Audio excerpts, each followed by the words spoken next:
And now a message from Discover about customer service and common sense.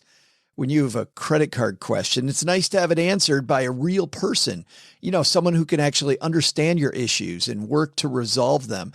In other words, what you don't need is a robot. And that's why Discover offers helpful U.S.-based representatives available 24/7. No wonder we call it live customer service. Discover, exceptionally common sense. All right, here we go.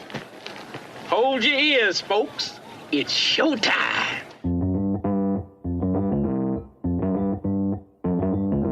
Live from Joe's mom's basement, it's the Stacking Benjamin Show.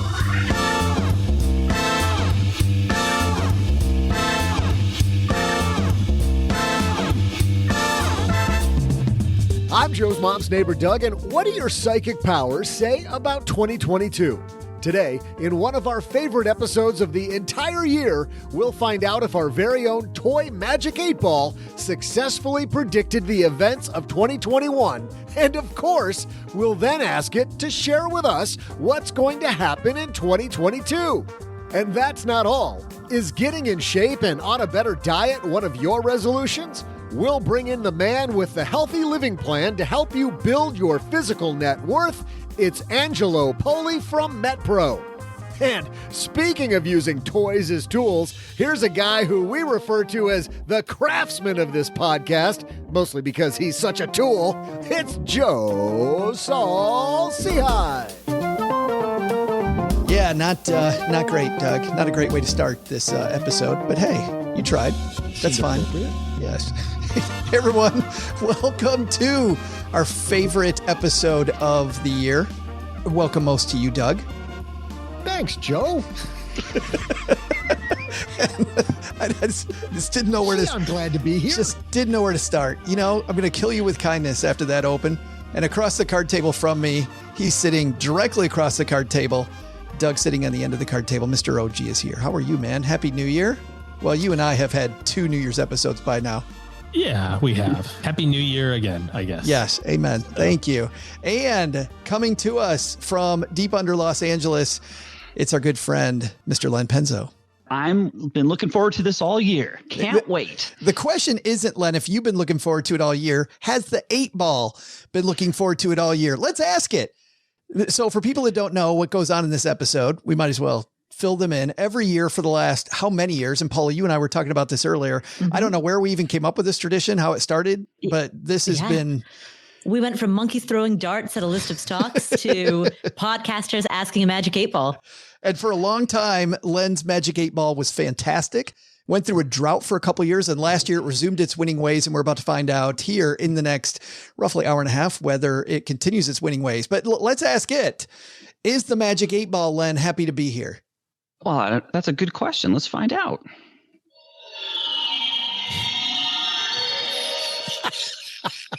Without hesitation, yes. There we go. There it is. Absolutely. How heartwarming. We're off to a good start. We are. Should I calibrate the 8-Ball before we start? How do you calibrate it, Len? What do you do? Well, you ask it a question that you know the answer to. Well, you just gotta make sure. For example, like I'd say, is it time for Joe to get a haircut? And we know what the answer is, right? So Absolutely. Let's calibrate. We'll know we're calibrated. This is dangerous. 8-Ball, is it time for Joe to get a haircut?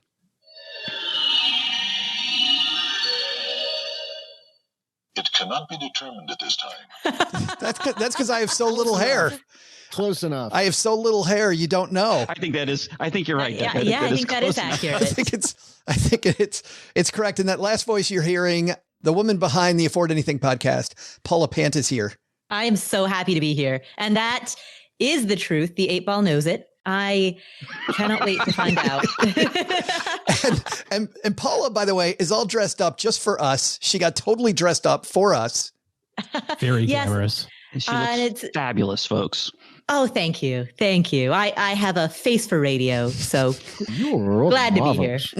But that actually is a lie. Paula's headed to a party as soon as we get done with this. I am.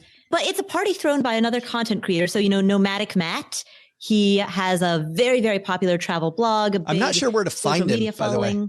Oh, but come on. Oh, my God, Joe. It's too soon. Too soon, Joe. So anyway, he's throwing a big party for a lot of other content creators, and I will be there. I see. Glad we were all invited, Paula. Lost my invite. It's good. But, what the hell's going on there? Okay. Len, Say OG, hi to Matt Doug, and I. Yes. Matt's a jerk face. Matt's BFF status with us is gone. We got a great show today. We got the whole team here. We're about to dive into the Magic 8-Ball. Angelo Poli is going to help us at the halfway point get into shape for the new year. Angelo Poli from MetPro. But first, before all that, our priorities, they've changed. It's not just about getting ahead or the constant grind. It's about knowing what you want and focusing on what matters. That's the kind of thinking that went into the completely redesigned 2022 Lexus NX. More than an available 14-inch touchscreen, we gave it an all-new intuitive interface designed to minimize distractions and frustrations. More than an impressive safety system, it is the most advanced standard active safety system ever offered in the Lexus, designed to not only help protect you and your passengers, but others on the road. More than offering gas, turbo, and hybrid options, it's also available as a plug-in hybrid electric vehicle. More than a well-designed driver-centric cockpit, it's available with a range of features that any driver can appreciate, like a panorama glass roof, thematic ambient illumination, and a new virtual assistant that can be summoned by simply uttering the phrase, "Hey, Lexus." To see the new NX and to discover everything it was designed to do for you, visit lexus.com/NX. The all-new 2022 Lexus NX. Welcome to the next level. PHEV model available in states, excluding Vermont, that have adopted zero emissions vehicle regulations. Well, if you're new to the Stacking Benjamin show, you may not know how much I just love the Jordan Harbinger show.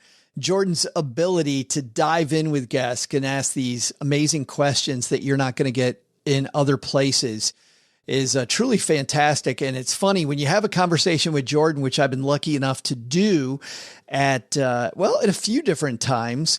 You understand that talking to Jordan, he's always getting to the point. He's getting to the thing, and he's taking those nuggets and he's able to parse them and share. These are the important things that you want to know. So even if you've heard Gary Vaynerchuk on another interview, you're going to hear something way different from Jordan Harbinger than you've heard other places.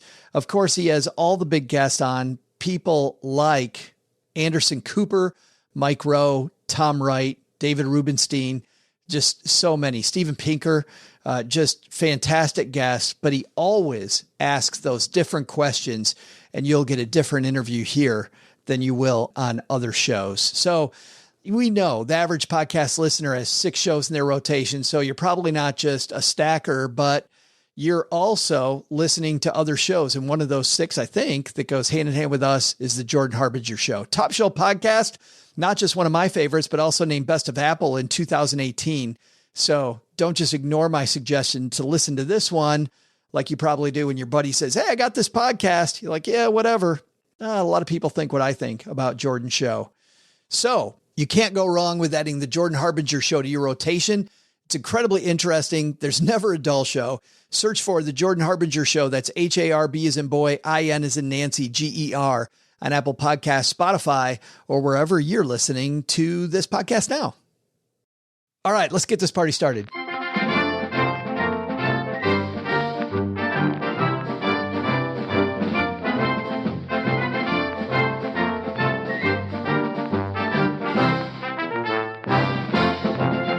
We start this party with last year's questions, and we do 3 rounds of questions. And let's start off at the beginning of round 1, where Paula, you asked this question. Let's go back in time and listen to a year ago. What did you ask it?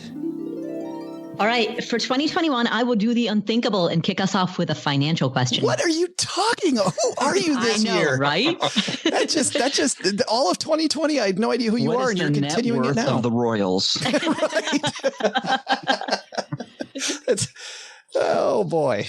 In keeping with my time-honored tradition of always asking a question related to South America, my financial question is going to be, will the equities market of South America, as tracked by a broad market index fund representing all of South America, will that South America index fund outperform the Dow Jones Industrial Average as measured from January 1st through December 1st, 2021? And there's the question that, Paula, that you asked it.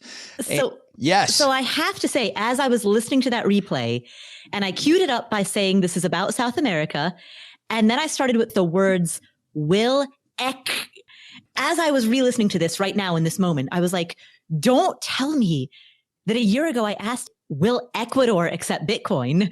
That would have, I mean, right? Or El Salvador, have it as a currency. Oh, that's it. It's not El Salvador, or it's not Ecuador, it's El Salvador. That's all right. Darn it. Yes. Could have been either. Yeah, you were close. You were in the hemisphere. Even in her revisionist history, she didn't get the right country. Right? I've been to Ecuador 5 times. I should weird flex. I was going to say. Oh, yes. It's for the Chautauquas. It was for the fire movement. It was for a good cause. It was for Have you ever been to Irkutsk? Irkutsk? No, never. I've been there on my Len. I've been there on my risk map. Yes. Right next to. I was hoping somebody would get that. I would use it for a jumping off spot to get Kamchatka. Yeah, the Kamchatka Peninsula is a key strategic position to hold. All right, but I was wondering when we're going to get to this. Here's the thing: is it the? Can you repeat the part of this stuff where you said all about the things? Yeah, thank you for bringing us back, Homer. Ticker symbol ILF is a South American index. The Dow Jones Industrial Average did 16% better than South America. Paula, heavily invested in South America? Not heavily, no. A small portion of my portfolio, but nothing to write home about. Diversification. But the question isn't whether it did or not. The question is did the 8-ball? The right answer here is going to be no, right? Did ILF, the South American index. The most confusing part about all of this. Yeah. Len, will ILF, the iShares Latin America index, beat the Dow Jones Industrial Average?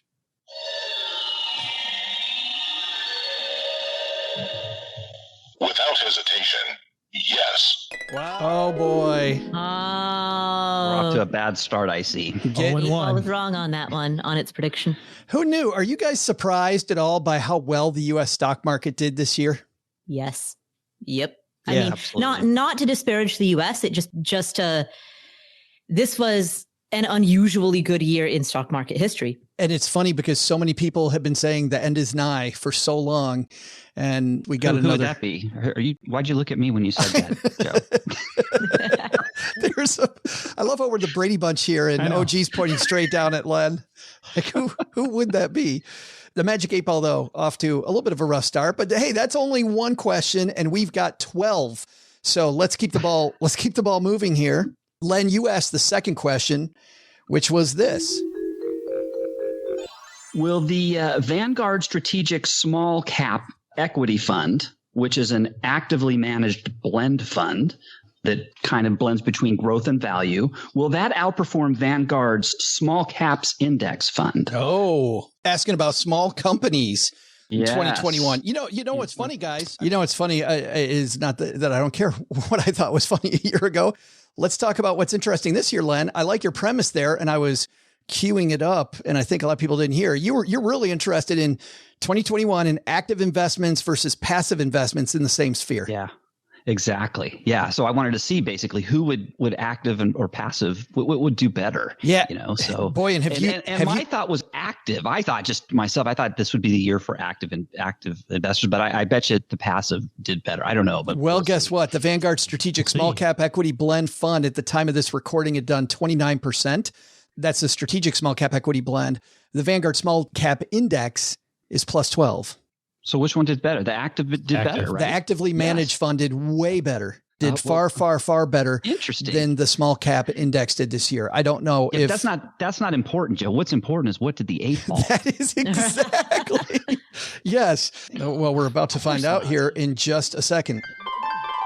Will the actively managed small cap blend fund beat the small cap index? Here we go. Definitely yes. Wow. Bam. There we go. Ties it up. You know what? Now that I'm thinking about it, you know what, OG, I think it does make sense that the active won out because I believe the small caps did really poorly this year up until maybe the last couple months. I think they've started really coming on strong. No, you're shaking your head. It's been really volatile, actually. There's been periods of time where like the small cap index has done pretty well, and then other periods of time where it's been pretty pretty volatile. It kind of depends on your start end time, but it makes sense. If last year, the final part of the year was really good, reversion to the mean, right? If you have a plus 30 in 3 months, you're likely to not see a plus 30 in the next 3 months. It's just, yes, that's true. Not going to happen. It's also interesting that you picked the small companies, because I think if there was going to be outperformance by active management, it would happen in the small companies. I'd have to agree with that. Yeah, because that's where the work is and finding the nuggets. You could have actual impact on making a decision or finding the diamond in the coal mine, so to speak, versus, the S&P is kind of hard. I will say this. So I've talked before, I like to invest in mining stocks, and it's dangerous, very volatile. Investing or mining? Investing or mining, or investing in mining? Investing in mining is you have to have a strong stomach for it. So, but I've done both. I have taken some of it. I've taken a portion of it that I'm doing on my own, and I've hired a manager, a fund to do it as well. And the fund totally beat my butt this year. So I didn't do as good. The next question that we had, OG, was yours. And OG, you asked this question. Big talk at the end of 2020 was all about DoorDash, Airbnb, and of course, our most favorite stock of all time, Tesla. So here's my question. Is an equal weighting of DoorDash, Airbnb, and Tesla, a third in each, going to outperform the S&P 500? Bet it did. Isn't it wild that a year later? Excellent question. I don't know about Airbnb, but I think DoorDash went up a monster amount. DoorDash actually went up the least of the four. Oh, you're kidding. Wow. The least of the four. DoorDash by itself, by the way, got beat by the S&P 500 as of December 15th. DoorDash was up 15%. Airbnb up 27.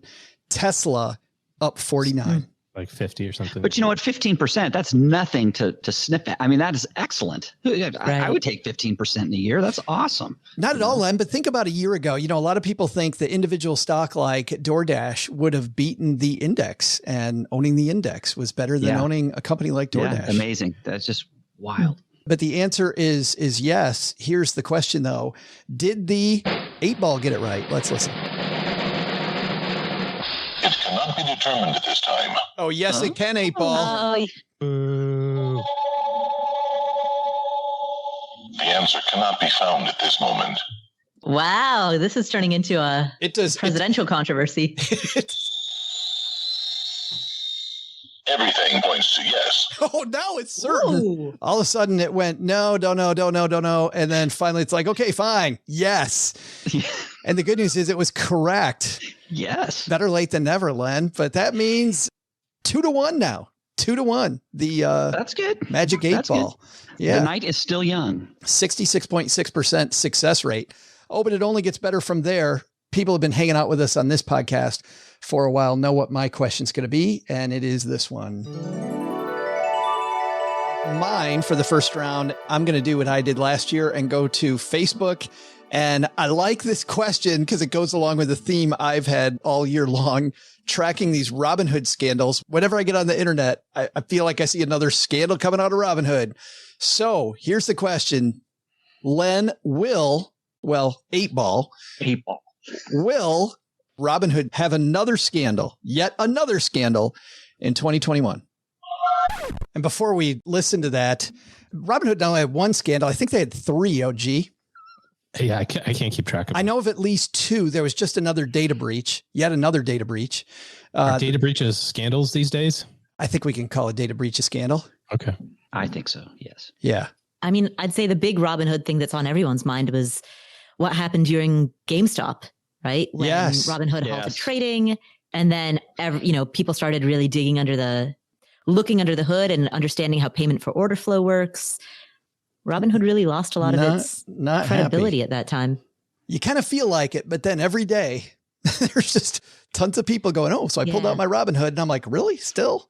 True. But there was a congressional investigation that opened up right after the GameStop AMC, like the Reddit takedown of Wall Street. And it was a year ago. It was a year ago at this right time. On that. And yet still the company survives and thrives. Well, but that's not the question, is whether they're surviving. Was there a scandal? We said, yes, there is. Did the 8-ball say, yes, there was another scandal? The answer you seek is yes.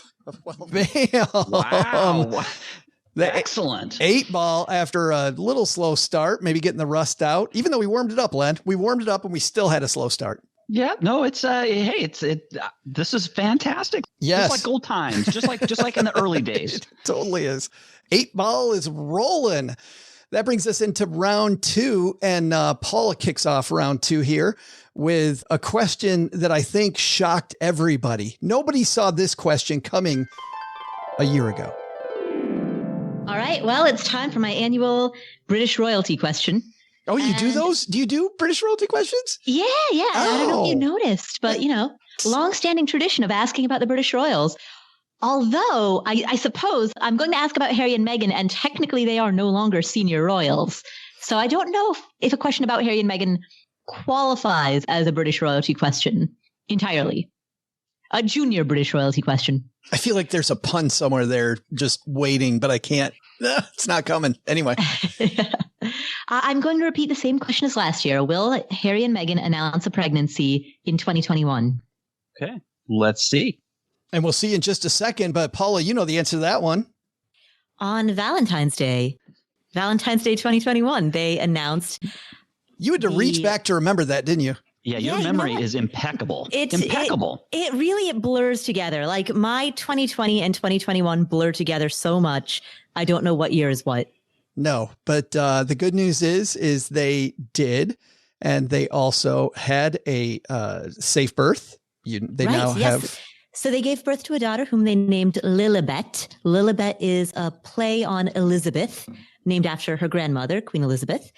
So her name is Lilibet Diana. She goes by the nickname Lily. But here's the question now for 2022, and I can't wait till we see this. I don't think a Harry and Meghan question is a royalty question anymore. Correct. Yeah. Well, they are junior royals, but they are no longer senior members of the royal family. Yeah. So big change. They have also publicly announced that they're not having any more children. They're having Archie and Lily, and that's it. So, Len, I think you and I have publicly announced that as well. Never say never, Joe. I'm going to keep trying, though. Yes, I will publicly announce that there will be no more children in the Salsy not household. For a lack of trying? Is that what you're saying? Yes, not for a lack of trying. That's the better way to put it. Okay, off of that, and let's see. The answer is yes. Did the 8-ball get it? It has been determined so. Wow. All right. Wow, we are on a roll. We were excited then. I'm even more excited now, Len. That's 80%. It is kicking butt. The score now 4-1. 8-ball way up, 5 in. Once again, we've got 12 of these things plus an extra tiebreaker question just in case it comes down to that. We go to Len's next question. We were surprised by Paula's question. Equally surprising was this one from Mr. Penzo. But you know what? I also love my gold mining shares. And so I want to know if 2021 is the GDX, which is the Gold Miners Index, the Van Eck Vectors Gold Mining Index, basket of gold mining shares, will that outperform the S&P 500 in 2021? I think at the time, Len, you thought that it probably would. Oh my God. I had visions of what is that? Sugar plum fairies or whatever dancing in my head. I really thought I was going to be set for life. I was really licking my chops. Golden sugar plums. And anything but. It's yeah. For people that don't follow the price of gold, until December 15th of last year, ticker symbol GDX down 12 versus an S&P 500, which was up don't say it. 25, up 25. 40%. Painful. Yes. Big difference there. So the answer was no, it did not. Let's hear what the 8-ball said. That is a likely outcome. Oh, I like it. Well, the 8-ball, I think after being up 80%, Len, getting one wrong. Got 4 in a row. It's good. Yeah, after a big 4 in a row. I hope that's not a harbinger of what's to come. So let's 4 and 2 at this point. But gold, if we're looking at inflationary pressure in 2022, Len, maybe next year, huh? Well, things sometimes you have irrational markets. I mean, if you look at the real return on bonds on the 10-year Treasury bond, it's deeply negative right now. If you look at the CPI, which is I think came in at minus 6.8%. And then you have the 10-year bond, which is delivering a yield of 1.2% or something. We're looking at a real inflation-adjusted yield of negative 5.5%. That is the most negative it has ever been. I think maybe it was one more time back in the 70s, but that's when precious metals usually thrive under negative real rates. And, so markets are rational. You think crypto stole some of its thunder, stole some of its money? Quite possibly, Joe. I think that's an excellent A lot of the same people that would have invested in gold are now moving over there. OG, that brings us to you. And you also asked a question that, well, let's just listen. But he's got a new project. Joe's writing a book. So my question is Joe's book going to be published in 2021? I thought you were going to say, is Joe going to sell 1 million copies or something like that? I like the cynicism of, is it even going to happen? That's great.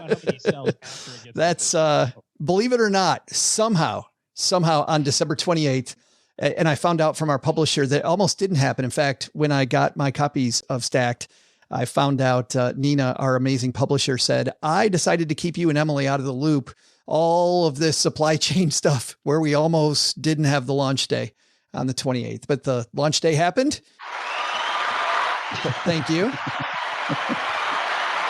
And we're well on our way to 1 million copies for those of you that were wondering there. You're on your way. But if you want to help, stackingbenjamins.com/stacked. If you'd like to give it a little boost. Buy one and get another one for the same price. Yeah, it's an amazing deal. Yes. Buy one, get one. Buy one, get one. 2 for the price of 2. Get 8 for the price of 2. Better yet, Paula, 18 for the price of 18. Yes. The gift that keeps on giving. All right. Let's hear what the 8-Ball thought. Was the 8-Ball cynical about me? The signs say no. I told you, 8-Ball. Told you. 8-Ball of little faith. Take that, 8-Ball. 8-Ball's becoming a cue ball. All of a sudden, we go from up 4-1 to it's 4-3 now, and we're starting to sweat it out. I'm thinking, by the way, Len, just as an aside, for the people that have only been with us for a few years, we changed up 8-Balls. We went from the old-fashioned shake it up 8-Ball to the new electronic 8-Ball. And I got to say, the new electronic 8-Ball hasn't performed like the old shake it up one did. But the shake it up one, Len, got so bad, we couldn't read it anymore. Remember? Well, yeah, what happens is it was foaming. The liquid inside would foam, and I couldn't even read what the dumb thing. I have it right here. I'm holding it, but I still keep shaking that thing. But you are right. Too much, Len? Yes. All right, now, Doug, come on, buddy. That's an innocent question. But and it was right. Too much. The traditional 8-Ball did much better than the new guy on the block, the new kid on the block. All right. Still has to prove itself. Well, next question. Let's see if it turns the corner, because I asked this next question. This was not my question. This came from our friends in our Facebook group, The Basement. Laura asks this question in our Facebook group, The Basement. She says, will Victoria's Secret in 2021 make matching mask and thong gift packs for the holidays? Such a great question. And I don't know, Len, when you were shopping for the honeybee, did you see any matching thong and mask combos? No, I didn't. Our producer Karen. I really want to know what the answer to this question is. Our producer birthdays are coming up. Our producer Karen, who did a ton of legwork, and big props to her for helping us out with this, because there was a lot of data to look up. The answer was no. However, they do sell black masks and they sell black thongs, but they never put them together for a matching gift set. So we think Victoria's Secret missed a huge marketing opportunity there. You should consult for them. We should. You know what I was thinking? Well, they missed an opportunity, but did the 8-Ball get it? Let's listen.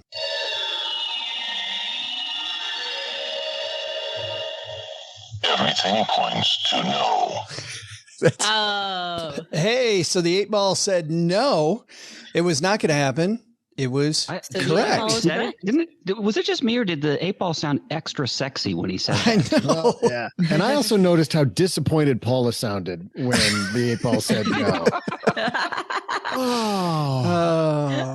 Well, hey, I'm just saying you could consult for them. You could charge them like $350 an hour as a marketing consultant. Hey, I've got a great idea. There are already people on podcasts talking about this. It'll sell out immediately. You don't think every middle-aged man has tried to be a consultant to Victoria's Secret already? You get one for free with the purchase of Joe's book. A matching set. Yes. Yeah. Goes along with the title, Stacked. Matching book. What's the word? Bookmark. Matching bookmark. It's so good. So bad. So bad. And that brings us to our final round. 8 Ball's up 5-3. Let's see if we can eke out a victory. Paula's back. Will Queen Elizabeth meet with either President Joe Biden or Vice President Kamala Harris in person, face to face, at any point in 2021? We'll say prior to December 1st, 2021. Will the Queen meet with the new president or vice president this coming year? And we know the answer to that, Paula. The answer is yes. I do not know the answer. The answer is yes. Yes. President Biden and Queen Elizabeth. Was that when they took a nap together at the COP26 conference? Does that count?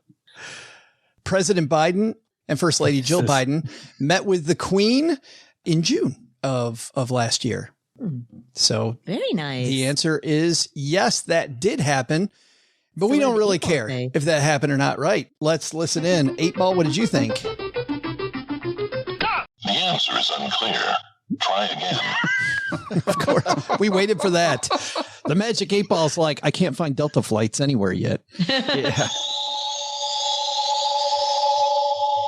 No.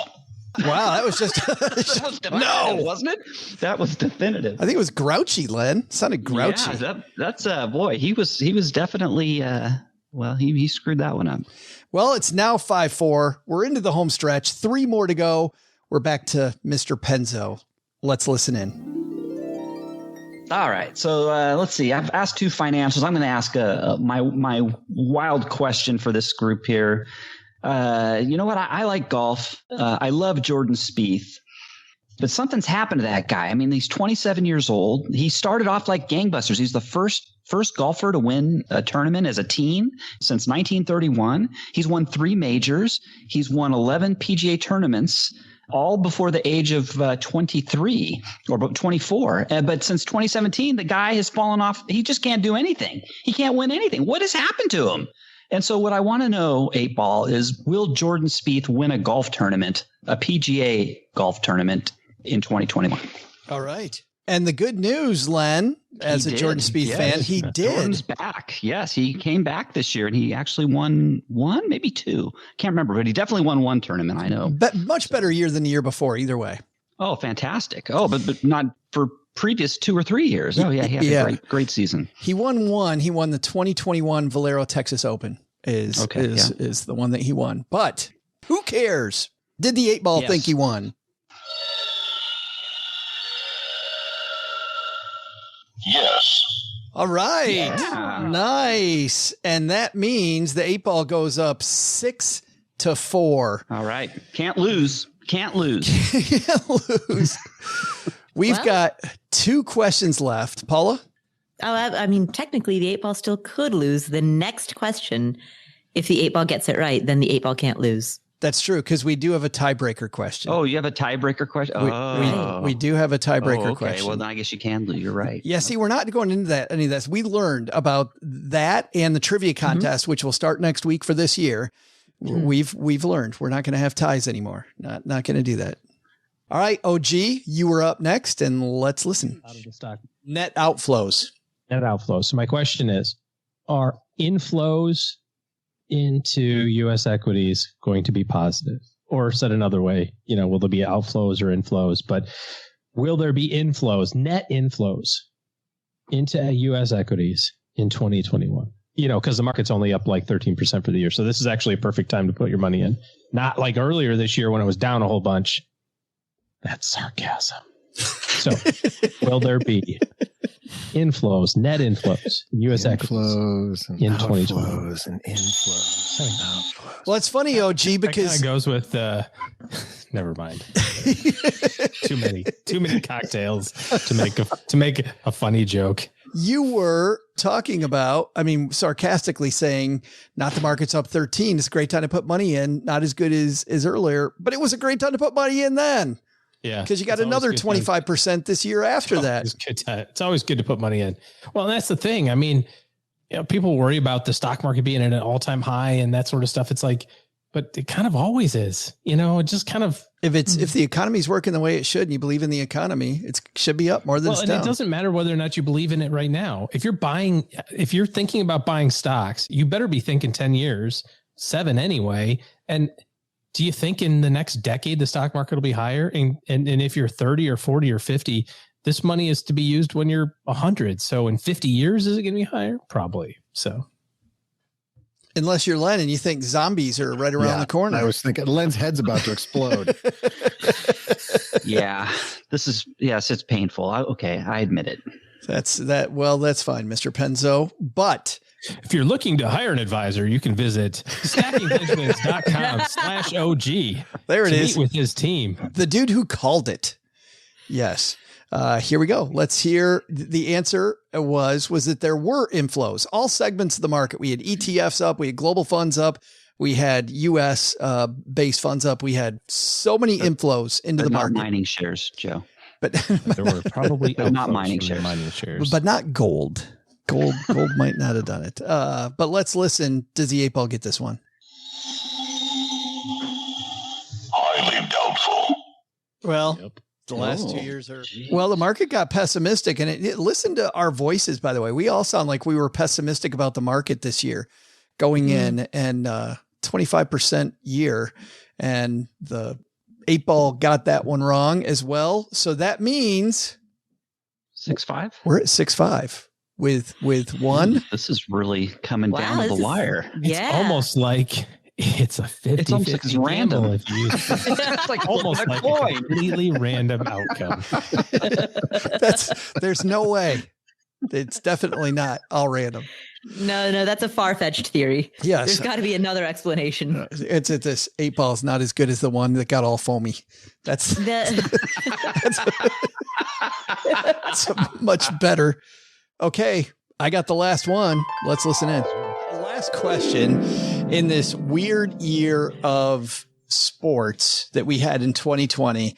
The year will end in early 2021. And my question, Len, is the Big Ten Conference had to change the rules at the last minute just to let the Ohio State Buckeyes even get into the playoff game for the Big Ten. It's in the Big Ten championship game. They actually changed the rules for them. So my question is, as a result of that move, will the Ohio State Buckeyes be the football national champions in 2021? Ooh, let's find out. And I said that just to get that look right there from OG. He's like, it's like, yuck. What the hell are you talking about? Yeah, I don't know who's more interested in the outcome of this answer. Is it the folks from Michigan or the folks in Ohio? Yeah. Let's find out. We're going to find out in just a second, but, on record is, oh God, no, I hope not. But then it came down to, who do you hate more? The final ended up being Alabama against Ohio State. Which one of those teams do you want to win, OG? Alabama against Ohio State. I'm not sure that I'm allowed to vote. That is a painful question. And I say this every year with so much reluctance, but I have to go with a Big Ten school. I have to at least root for the team that kicked the shit out of us. Right? I have to go for that team. A lot of people give, Alabama or the Patriots, when Tom Brady was there, a lot of flack about like, oh, it's just Alabama. Alabama wins it. There's a great documentary, I think it's on HBO, between Bill Belichick, who's the coach of the Patriots, and Nick Saban, who's the coach of Alabama, and them talking about like how they prepare their kids and their team. I guess they're, men, but how they prepare their team for football each year. And the fact that, yeah, you were good last year. You won last year. Now what? But Saban's telling all his players, he's like, you're not earning your salary. You gotta, if you want to earn that big old salary. Oh, wait a minute.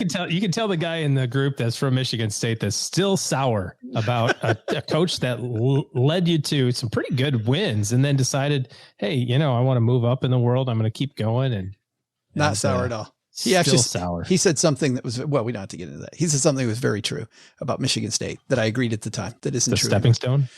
No, the fact that Michigan State will not do anything until they stop worrying about what the hell's happening in Ann Arbor. And once, right after that was the rise of Tom Izzo and then of Mark D'Antonio. And it became all about East Lansing. And once that started, there was a whole different ballgame. Let's be clear. There was a pretty wide gap between Nick Saban and Mark D'Antonio. There was a lot of little brother time between guys. Are we doing this now? I'm just saying we didn't worry about it then. Yes. Paula, do you want to weigh in on this? What are you thinking about Michigan State? Just hit the counter. I know, right? It's like I'm trying to get to a party. To get to. Can we wrap this up? Gonna go get a snack while you continue discussing. My head's still in the British Royals. So that's right. More importantly, across the pond. What happened with the Magic Shaker ball? Well, first of all, the answer, we should tell people the answer. Yeah. Ohio State couldn't keep up with Alabama. It was 52-24 was the final. So the answer was no, Ohio State was not. Yes. So, and by the way, that's not me. That's OG. Just all you Ohio State fans, just send your hatred to OG@StackyBenjamins.com. All right, let's find out who this was. Was the 8-ball right? And is it going home victorious, or do we have the playoff game?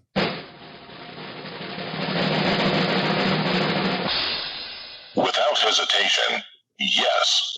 Wow. The Ohio State Buckeyes, OG, going to win the national championship. Yeah, that wasn't true. No. What's even better is that they can't this year either. So it's a win-win. Because who's in the game instead, OG? We don't know yet. Well, we don't know. But who's in the playoffs? I understand Alabama to be in it. Yes. The University of Georgia. Yes. There's a fine school in Ohio called Cincinnati. Amen. It's kind of sort of a school in Kentucky. I mean, basically, if you research the history of Florence, Kentucky, they were robbed of Cincinnati, so they should own Cincinnati. Cincinnati's basically Kentucky, so we're gonna go with that. Yeah, as a former local, we used to call it Cincinnati. There you go. Thank you very much. See, I told you. You don't want ownership of Ohio. I get it. And then there's a school from Ann Arbor that's in the playoff. But who knows how it's going to shake out? We'll see. And everybody's wondering, are we going to finish this up? And let's do that right now. And so this was our extra question. Let's listen in and see the 8-ball. Can the 8-ball defend its honor? Will Joe Saul-Sehy being on the Afford Anything show more often completely wreck the podcast? Go. That was our tiebreaker, Paula. Wow. So what's the answer? Well, that's up to you. But if ratings are still high, if things are going well, I thought the answer would have been yes. I would have broken your show by now. Did it wreck the podcast? Oh, geez. I mean, okay, so this is getting a little Schrodinger's cat, right? Like, I can't determine, like, if I influence the answer. Wait a minute. Then wait a minute. It sounds like a resounding yes. Yeah, you did. No. I just is the podcast. We're not talking about is it more successful. The question was, did I wreck it? Is the podcast still operating? Correct. It is still operating. Yes. And you still have listeners? Yes. Well, then I think we have our answer. So then you did not wreck the podcast. It didn't go to zero.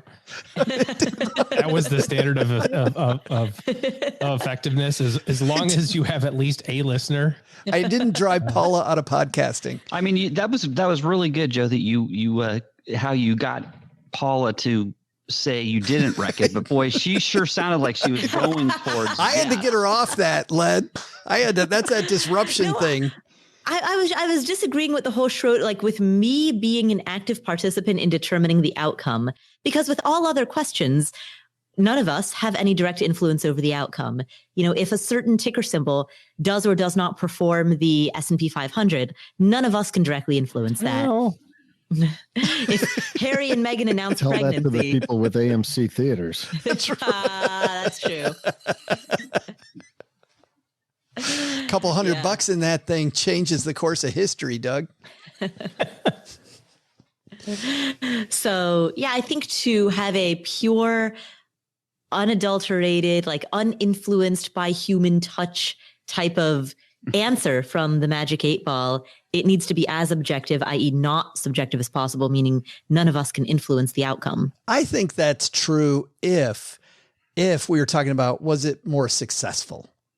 Was it more successful, I think, but did I wreck it? I think you can be kind of objective. Okay. Yeah. All right. So then objectively, no, you did not wreck it. All right. You heard it there. We need to keep that recording. Joe did not wreck the pod, no matter what happens. You print that on your book? Yes. This guy didn't wreck my podcast. Did not wreck Paula's show. Buy Stacked. Available everywhere. All right. Let's see what the 8 Ball said. Is the 8 Ball on our side or not? The answer is no. Bam! 8 Ball wins. The honor is still intact. Just barely, Len. Just barely. I know. Yep. You got to believe the magic quarter next time. You got to believe that thing was looking at the dumpster on the corner going, I don't want to end up there. Holy smokes. All right. Wow, that was close. Coming up next, Angelo Poli going to get us all in shape for 2022. Get that 2022 body moving. Time to get ourselves Angelo moving. going to wreck Joe's podcast. The answer cannot be found at this moment. Well, you know what? We're going to learn in the next 10 minutes. Joe and OG's podcast. In the next 10 minutes, let's say hi to Angelo Poli.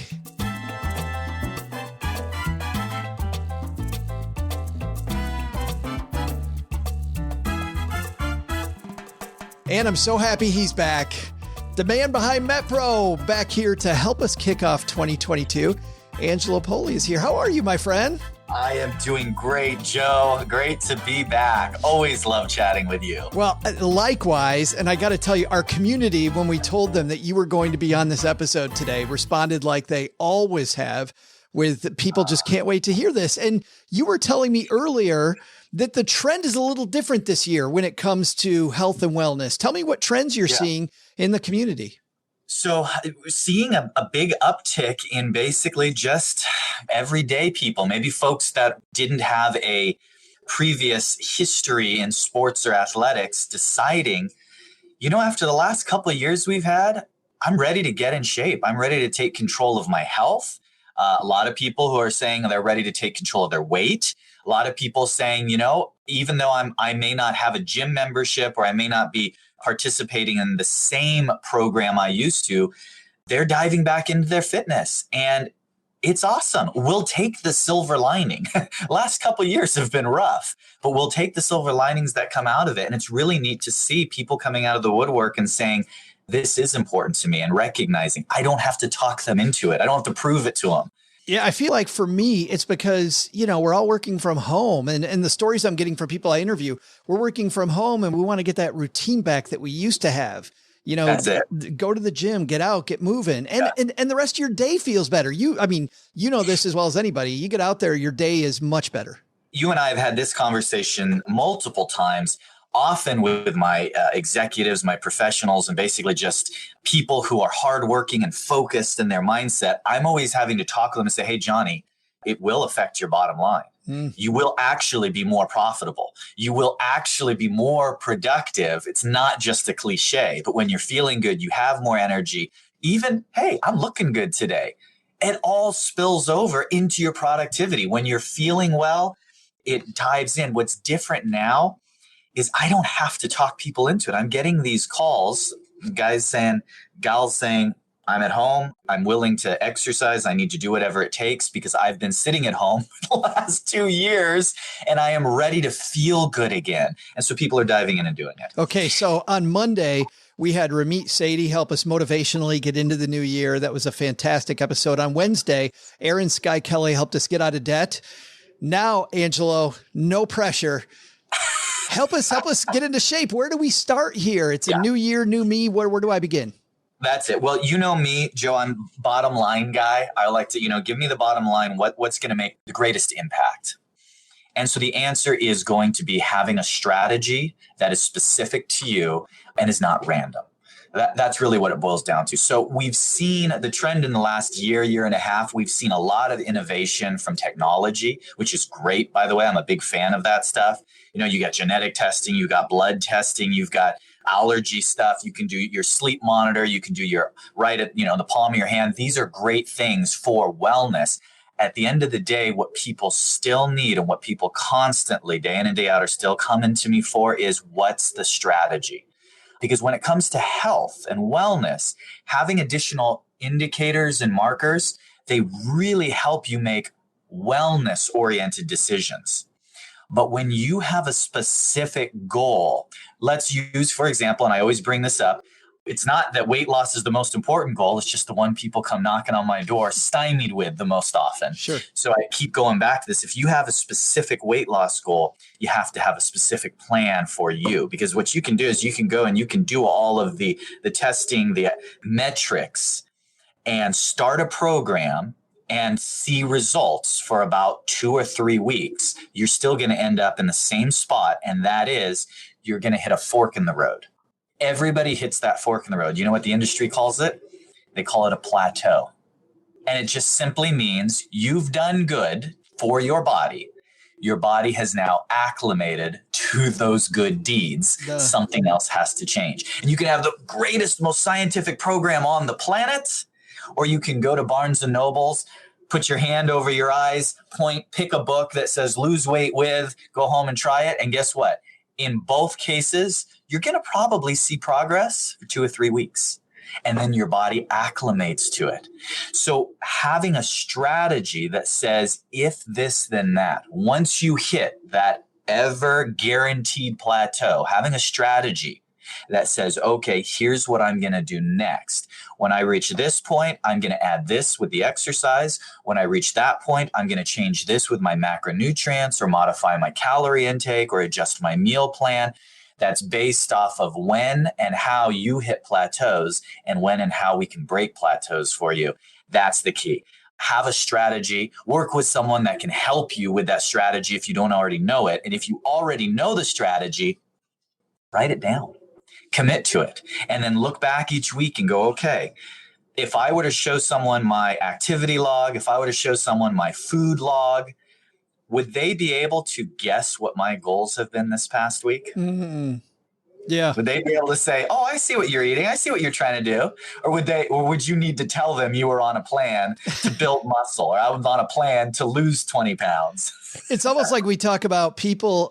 If you really want to get your financial house in order, think of yourself as a public company, where every quarter you have to go to your investors and go, hey, here's what we did last quarter. Like, all of a sudden these goals become less. So I love the accountability piece of that. Another piece that I like, though, is this idea of looking at the second domino. Because to your point, I think a lot of investors do the same thing. They look at the first domino, but you're already looking ahead of, hey, we know a plateau is coming down the road. How do we avoid this situation altogether? Yes. So people have asked me, they said, Angelo, what is MetPro? Short for metabolic profiling, because I've been on your diet before. I'm like, I don't have a diet. It's not a diet. No, this is a process. So when I'm explaining people what we do at MetPro as coaches, I'm explaining a system of rectification, and you hit the nail on the head when you say looking at the second domino. You have to do that with financial planning, with anything else you're doing, looking at the big picture. So when you're listening to an expert or a guru that's talking about health or fitness or weight loss, I'm going to give you 2 truths to consider. Here's 2 truths. The first truth is this: the meal plan that causes all human beings on planet Earth to lose weight the fastest is this. You ready? Water. That's the meal plan that causes the fastest weight loss on planet Earth. In fact, any ingredients added above and beyond water slow that process. That's a truth. Now, here's the problem with that truth. The second truth is every day you only eat water, you are one closer to death. That is also a truth. We call it starvation. You can't just stop eating. So where is the rectification between the fact that I have to eat in some way, shape, or form less with the fact that I can't stop eating? That's where the strategy comes in. So when we talk about all these fancy terms, like people have heard me talking about baseline testing and figuring out where your macronutrients are, we're not just looking at what's a good or healthy meal plan. We're looking at where can we start.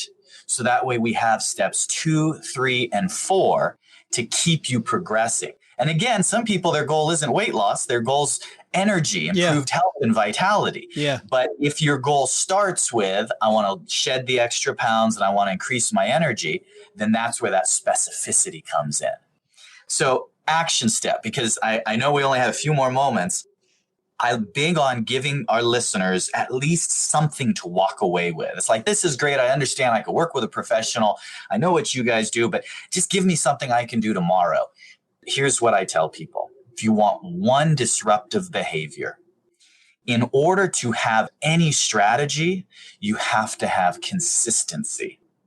So if I say to you, what's your preferred method of clean eating or weight loss or athleticism, whatever the case is, if you don't have a routine that's consistent, you don't have any strategy. It's a program with an identity crisis. So to fix that, start with just 2 things: consistent lunches and a mid-afternoon snack. If you can just do those 2 things, and when I say consistent lunches, I don't mean the rest of your life forever to the end of time. Just if you can say for the next 2 or 3 weeks, 3 out of 4 days, I'm going to have a consistent, healthy, clean lunch.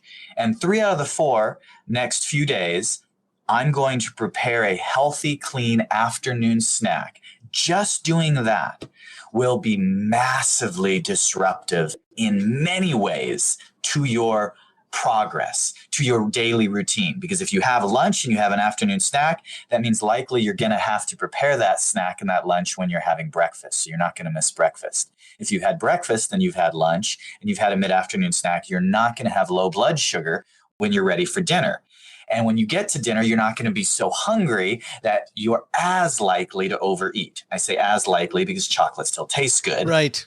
But less likely. And so now we've had a program, a plan where we've just changed 1 or 2 things that can massively affect the bottom line. I know that's what you're about, right? I am about the bottom line. Amen, brother. Let's get some Benjamins. But you know what? I've got one more question. I think you just answered it with that phenomenal tip, which is diet or exercise. Which one do you start with first if you're doing neither, right? Or do you do them both? Is it a 1-2 punch? That's a great question. No, the answer is diet. And it is not for the reasons you think. It's not because diet is more important than exercise. Exercise is very important.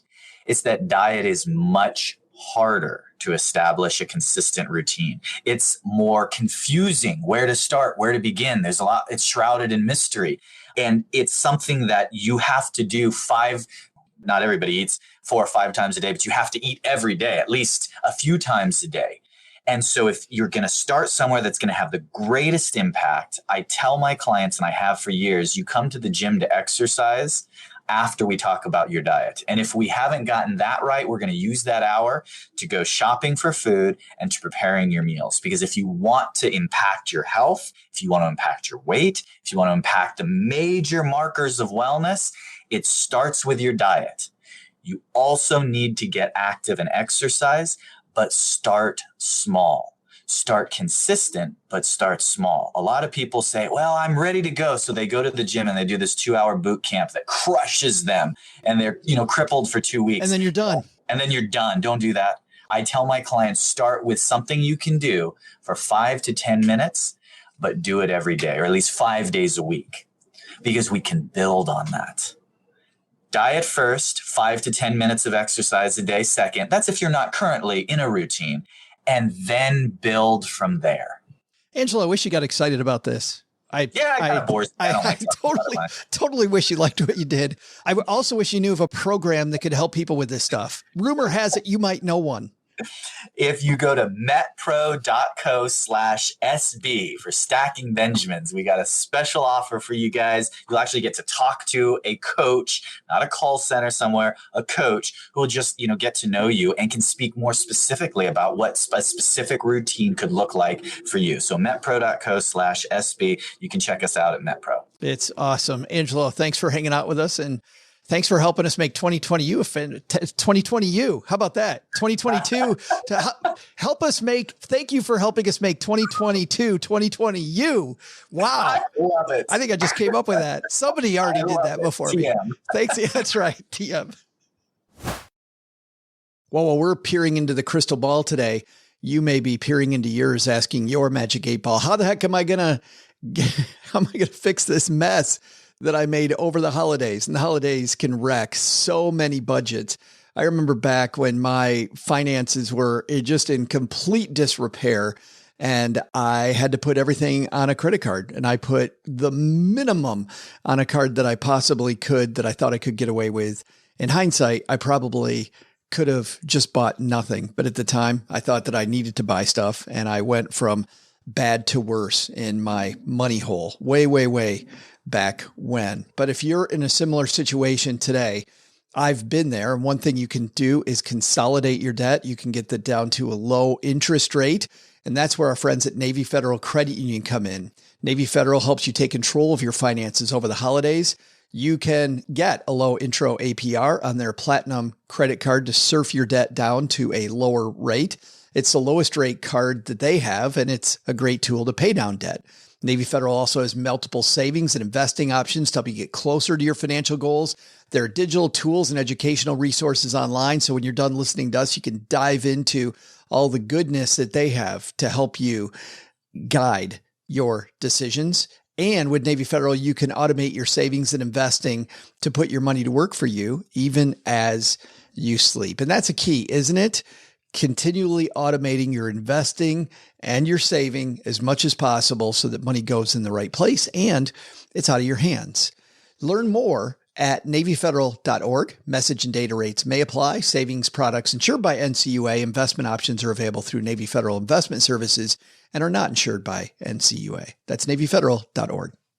Hey, Stacker who pays off your credit card in full. A message from Discover about rewards. If you're a loyal credit card customer, you should be rewarded for your loyalty, preferably with something that's useful, like Cashback Match, for instance. Discover matches all the cash back you've earned at the end of your first year. Finally, rewards that make sense. Discover. Exceptionally common sense. Learn more at discover.com/match. Limitations apply. Hi, I'm Derek, and when I'm not working on the hook for Joe's mom's next greatest rap album, I'm stacking Benjamins, baby. We're back here for the second half, and this is the part where we ask the Magic 8-Ball questions. We're going to run through 3 rounds of questions, guys. Paula, you are up first. What's your first question for the 8-Ball going to be for 2022? What are you looking at? All right. We know that El Salvador is the first country to accept Bitcoin as an official form of currency. Will any other nations in Latin America no, Latin, I'm extending it to all of Latin America, Central and South. Will any other nations in Latin America accept any cryptocurrency as an official form of payment? Before December 15th? Yeah, before December 1st. Before December 1st. All right. Len, what do you think? Do you think that's going to happen? You know what, Joe? Who knows? I would say no. But I think what they're going to do instead is go with central bank digital currencies. I think so, too. Did you say cryptocurrency or Bitcoin? I said any cryptocurrency. Yeah, I think what they're going to do, I think they're going to go with the central bank digital currency. But yeah, and crypto is going to be different then, right? Crypto is going to be different than central bank. Yeah, that's digital currency. Definitely different. Yeah. Oh, do you agree with that? Which way you go on that? I have no idea as to whether or not any country. That's not how this game works. This game is all speculation and. How's about I don't care? Okay. How about you flip a coin and then give us an answer? Yes. And then go. Yeah, absolutely. All right, Mr. Penzo. The question, Paula, is. Do you want me to ask it again? Absolutely. Right. I will ask it to the Magic 8-Ball. Len, does your Magic 8-Ball have a brand name, Mr. something? Mr. Yes, Mr. Predicto. Mr. Predicto. How have I not been addressing him by name this entire time? How rude of me. It isn't. By the way, Predicto. the cheaper 8-ball was Predicto. This is Mr. Predicto to you. Whoa, whoa, whoa. Eventually, you're going to upgrade to like Dr. Predicto, Professor Predicto, Reverend Predicto. Right. I mean, all right. So my question to your magic 8-ball, who I have just learned goes by the name Mr. Predicto. In the year 2022, at any point between January 1st through December 1st, will any Latin American nation, meaning any nation in Central America or South America, other than El Salvador, accept cryptocurrency as an official form of payment? Will the government of that nation announce that it accepts any cryptocurrency as an official form of payment?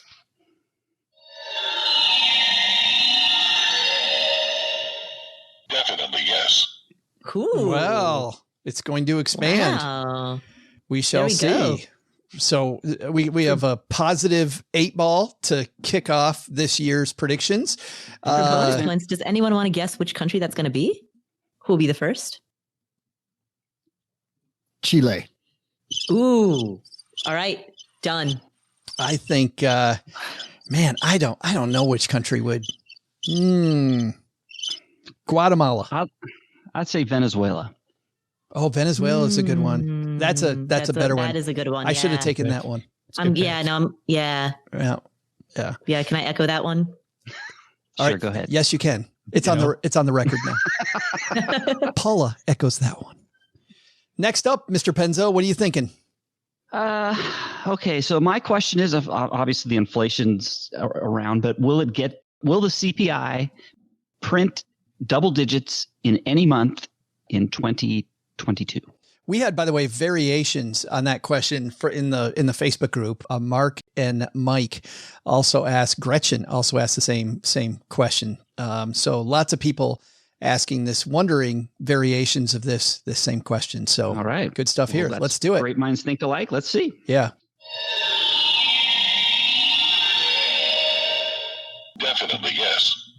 Yes. You know what? I'm going to go out on a limb. I'm going to say Mr. Predicto is going to be correct. The magic 8-ball. Going to be lots of inflation. Yeah. Yep. I think so. Yeah. Double digit. That's ugly. Well, it was already printed 6 point. What did it print just recently? It's in the 6s now, right? That is big, ugly. Big gap between 6 and 10, though. Yeah, I know. Mm-hmm. Yep. And they can also change the methodology CPI is completely BS. But yeah, of course it is. Yes. By the way, by big gap between 6 and 10, OG means 4. Just defining that. OG 80% change, but yeah. Depends on if you think 4 is a big gap, but yes. OG, you're up, my friend. Cool. All right. So got this one from the audience at home. Will Congress, we'll just say Congress, the collective, will they kill backdoor Roth contributions? Yeah, man. Oh, yeah, good one. IRA, then you convert it to a Roth. Will they kill it in, between now and the end of the year? That also was asked by many, many people here in the basement. Wow, really cool. Lots of people wondering. Lula asking that. Get your backdoor in now. Yes, Mike asking that question. Several other people. So let's do it. All right, here we go. Everything points to no. Oh, they will not kill it. How about that? That's interesting. All right. Aren't they trying? They're trying to stuff that in the bills right now, aren't they? Everything I see. Yes, absolutely. A lot of people stuff Stuffings. Come on. A lot of Congress people stuffing a lot of things in the back door lately. Oh no.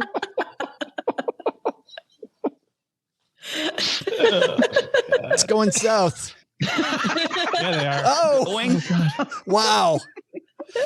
Yeah. All right. What's the matter with you people? You started it, Doug. When Doug is I saw you giggling like a schoolgirl. But I didn't say it out loud. You were all like, you couldn't even. You said it with your face. You're like, I just think it's amazing when we have a recording where Doug's the adult in the room. He's not. He started it. He wasn't. That's a good point. All right. Now we're going to keep this ball rolling. And everybody's, I swear, every word I say, people are looking for a euphemism. Oh, is that a euphemism? But we are going to keep this ball rolling. I've got a great question here that I will ask from Wesley. Will the Fed have more than one rate hike in 2022? I think that's a great question, Wesley. So we're going to ask that one. I do think they'll have more than one rate hike. Len, I think you think so. I'm not so sure. I think if they do, I think they're going to reverse course. I don't think they're going to get very far in their rate hiking. I really don't, because you hike the rates, that impacts the stock market. And I don't think they want to see that drop. I don't know, man. If you're predicting high inflation and not many rate increases, that's really their Paul Volcker action.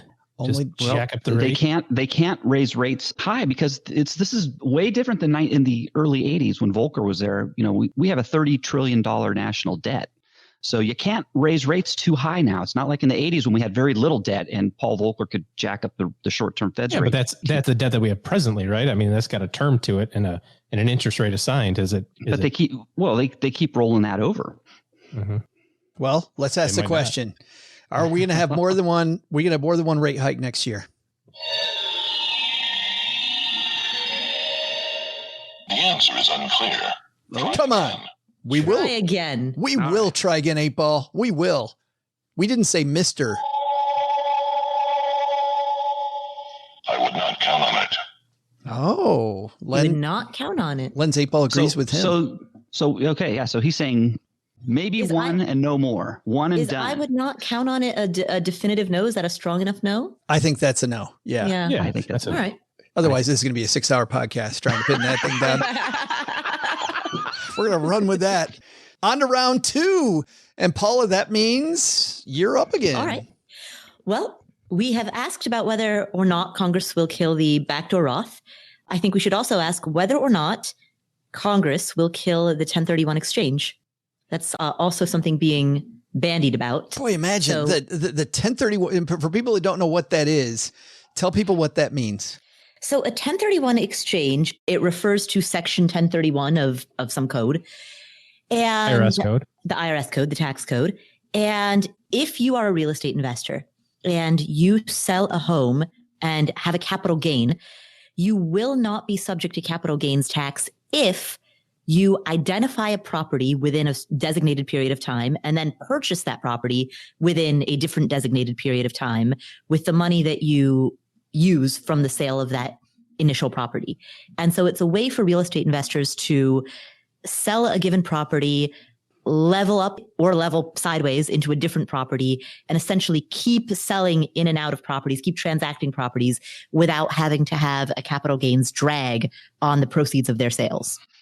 Capital gains tax drag. Does the property have to be your primary residence? No, does not. So this is specifically for real estate investors. So it is different from the capital gains tax exclusion that applies to owner occupants. Yeah. So 1031 may be on the chopping block as well. So Paula, your question again.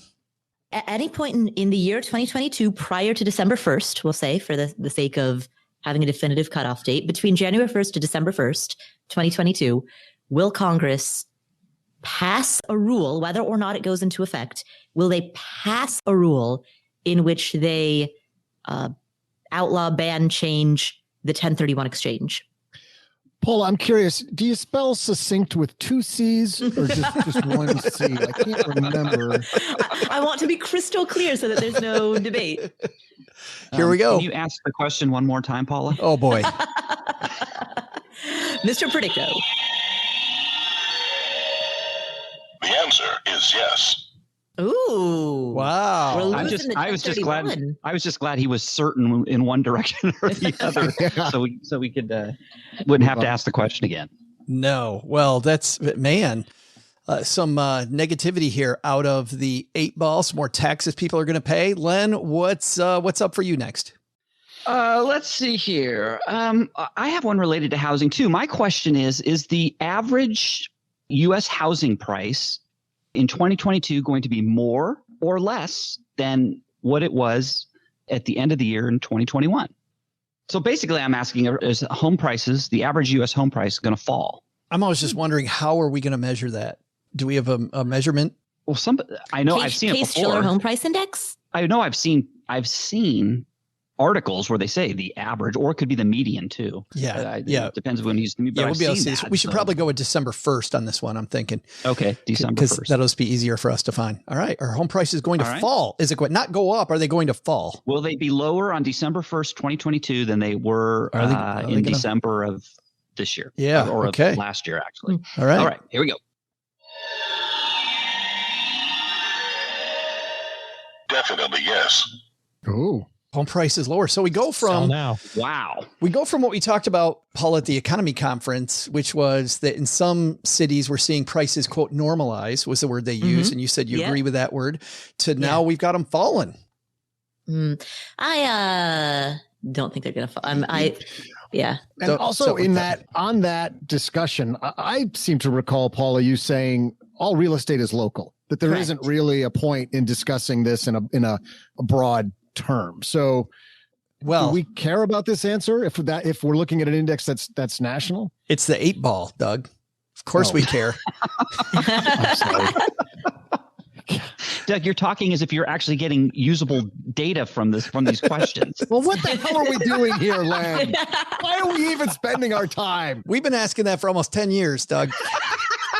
We've been wondering that. Yeah. 10-year anniversary coming up this year. Wow. Wow. All right, kids. 11-year anniversary for Afford Anything. It's just amazing. Yeah. 2/22/22. Let's cut that out. Crazy. 13 for lenpenzo.com. Wow. 8. Lucky 13. What about the persistent itch? How long has that been? That's only been a few years. That's been like 5. Yeah. It has probably been 5 years. He has to rename it next year, the really persistent itch. The chronic itch. Went on for a long time. Brought to you by Cruex. Yes. OG, that brings us to you, my friend. Okay. So over the last, 5 years, tech stocks have just been crazy, right? NASDAQ, Microsoft, Amazon, Facebook, Google, that whole deal. So very simply, will the NASDAQ, QQQ, will it outperform the S&P next year? Will the NASDAQ very close in 2021, but in the 5-year history, the 2, it's just smoking it. So will it continue its cycle of outperformance? And we've kind of seen this last quarter, the NASDAQ kind of getting tired. Yeah, I was gonna say, I won't say a tailspin, but I will say that's been a little bit tailspin all the way down from up 30 to up 28. I know, right? but it has been the kind of the laggard here the last couple months. So let's see. Q is going to beat SPY. Everything points to no. Well, and that would tech people sell your houses and sell your tech. That would be the short-term trend there. Would match the short-term trend. So we'll see. The 8 ball thinks it's a longer trend. I'm going to go with Kathy's question from the basement here. Will the performance of the S&P 500 in 2022 be greater than it was in 2021? My goodness. Are we going to have more than plus 25 this year? Wow. This will be a question. Greedy. It's been negative so far. Let's see how negative it is now.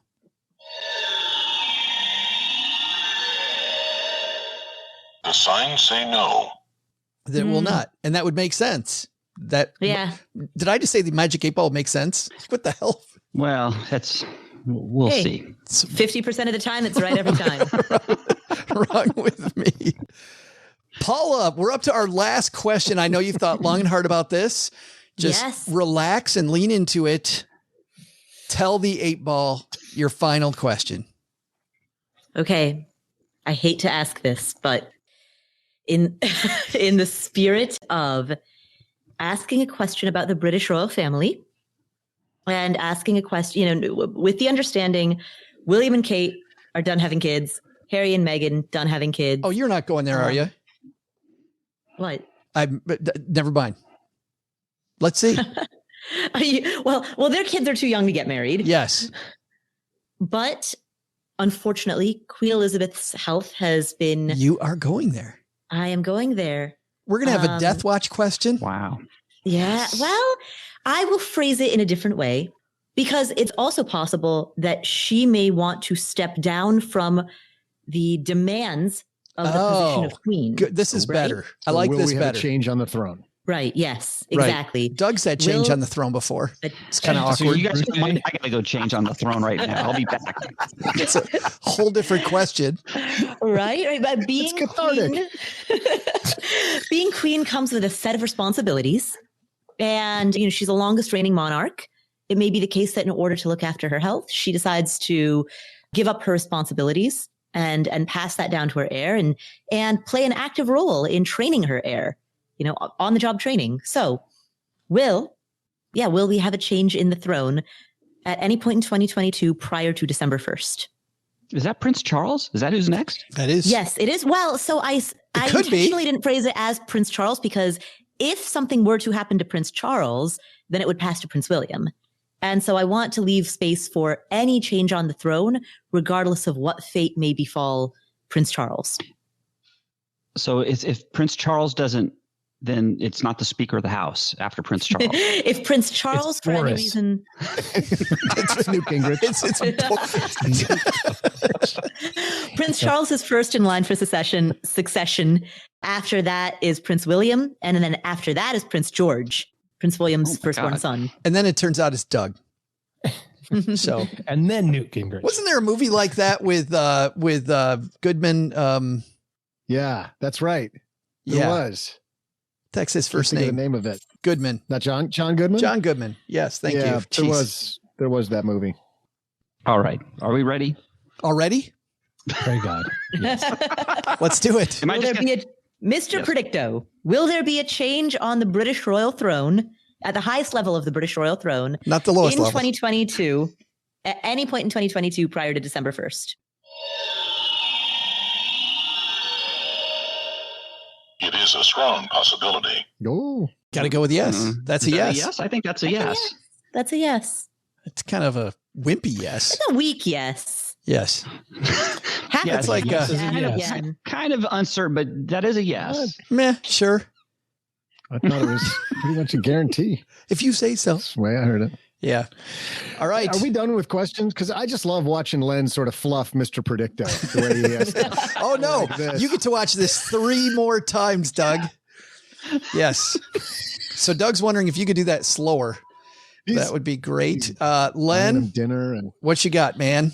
My last question, probably no surprise. It's something precious metals related. I want to know, I'm going to think big again. I struck out with the gold miners in 2021. This year I'm going with silver. Very simply, I want to know, will the price of silver pass its all-time high and then some this year in 2022? Will it reach $50 or more? Please be right or wrong. A retirement on the hook. That is a likely outcome. Oh, I like it.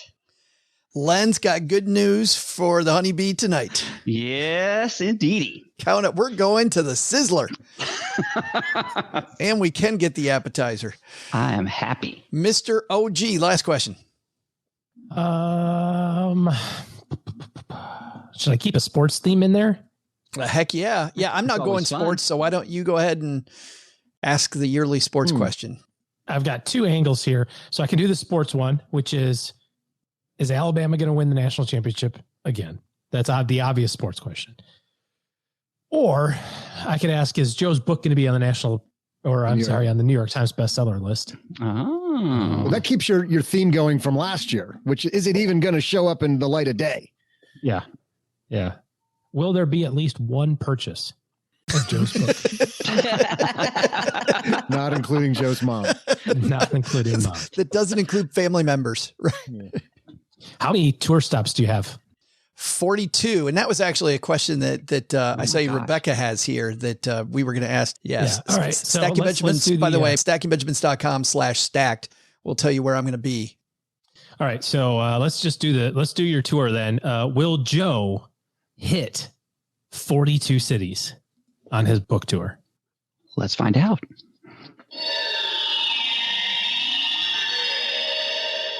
The answer cannot be found at this moment. Yeah, it's because it was a vague question. It's like on 42. I'm going to say, can I give you some leeway? say more than 37. More than 37 of the 42. There you go. Because do we actually make it to 37?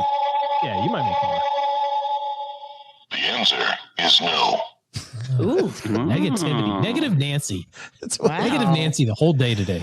I've been told by a lot of people, they're like, are you crazy? You're doing that in what time frame? Okay. So we shall see. But hopefully. That's a grueling tour. I mean, that's grueling. Yeah. You know what? You pull the Band-Aid off, but when it's the stackers, you can hang out with stackers. How great is that? That's true. That Across is the United States. That is true. We're going to see if we can get Len to San Diego and to LA. So Len's looking at me like, I think I can pull that off. Len's like, I can, but if you're watching the video, the look on his face is like, I'm not hanging out with you, man. Pass. Hard pass. All right, man, then I've got the last question, and I was going to ask Rebecca's. So let's do this one. I'm going to do a question. We do one political question every year, and this is magic. This is the magic 8 ball that remember predicted Donald Trump, and this was a year before the election. He did.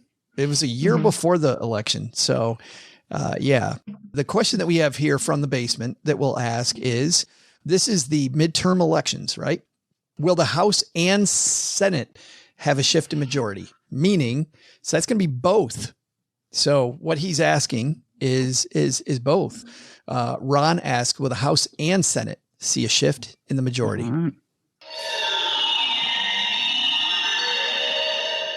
It is best not to say now. I would agree with that. I would totally agree. Want to keep our ratings high. You just shut up about this stuff. But 8 ball? The answer you seek is yes.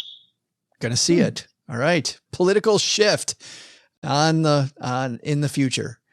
All right. There it is. Hey, who's got a good tiebreaker? Where's the tiebreaker? Well, you know what I thought? Doug has been with us here for nearly 2 hours of recording, has not asked one question. Mr. Doug, he's got nothing. I'm so vacant in my brain right now, Joe. It's just will the fug? Come on, Doug. You've got to have something there right now. Themes include South America, British Royal, sports, Joe's book. Could be. I mean, you could go into movies. Sports? He didn't do sports. We never got the sports question yet, and so I will go. Thank you. We did do sport. Oh no, OG did not do sports. We seduced and then abandoned. That's right. So I am going to go sports, and I am going to ask: will Purdue make it to the Final Four the Final Four in basketball? The NCAA basketball tournament. Pretty good basketball team. Very good. Let's find out. Highly doubtful. Wow. That dude sucks. We've been stroking him for 2 hours and he comes up with that crap. Do you know, the good news is you're going to save a lot of time, Doug. I mean, think about all the time you would have watched Purdue all season long. You already know the outcome. So it's good there. Me and the Fin are going to be heartbroken. But did you hear the derision in the 8 ball's voice too? I mean, it was perfect. It wasn't even Nolan. It was Cha. Yeah. Why are you wasting my time with that tone of voice? Oh, unfortunately, I know this was a short show, but we should probably go. Let's find out what's going on where all of you work. Mr. Penzo, what's going on at lenpenzo.com? It was time for a family taste test challenge again. So I got the family together and we did peanut butter. We did 5 different peanut butters in a blind taste test challenge. We did a couple store brands, one from Walmart and one from at my local Albertsons, and then 3 name brands. And as usual, you may be surprised at what the blind taste test results showed. True. That sounds like a Are they all crunchy? Are they all smooth? No, they were all smooth. As a matter of fact, I did a little research. Did you know that 49% of Americans prefer smooth, and I think it's 29% prefer chunky, and then the rest crunchy. What did I say? Chunky, crunchy, chunky, not crunchy. Chunky, it's not chunky. crunchy. It's crunchy. You said chunky, but it is crunchy. 49% I'm thinking ice cream. And the other smart people, the remaining people, both. They like both. They don't care. They'll like take both. It anyway. There is only one kind of peanut butter. I'm with OG on this. One's that Same. Yeah, only crunchy. Crunchy?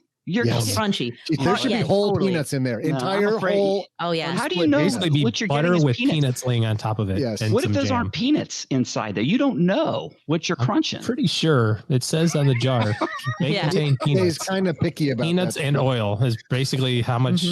Yeah, I'm not taking any chances, so mine better be smooth. That way, if I crunch something, I know I've crunched I something. would say you have less idea what's in there when it's smooth than when it's crunchy. Right. Anything could be blended into that. Right. When it's all.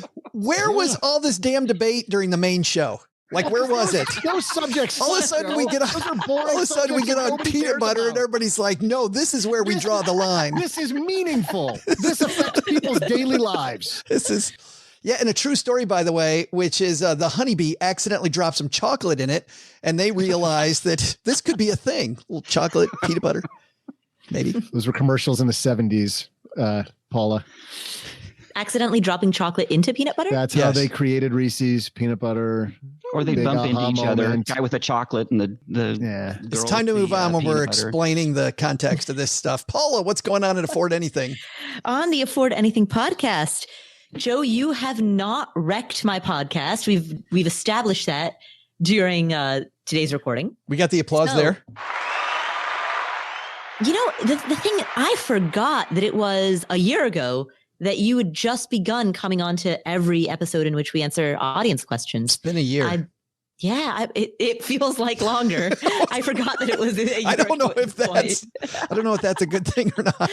Well, I mean it as a good thing. I mean, it feels so natural that I can't remember a time, or I distantly remember a time when we weren't doing it like that, but that feels like a lifetime ago. We have had a lot of great questions from people and a lot of laughs, absolutely. And we had the Spindrift moment in 2021. Oh my goodness. That was hilarious. Yes.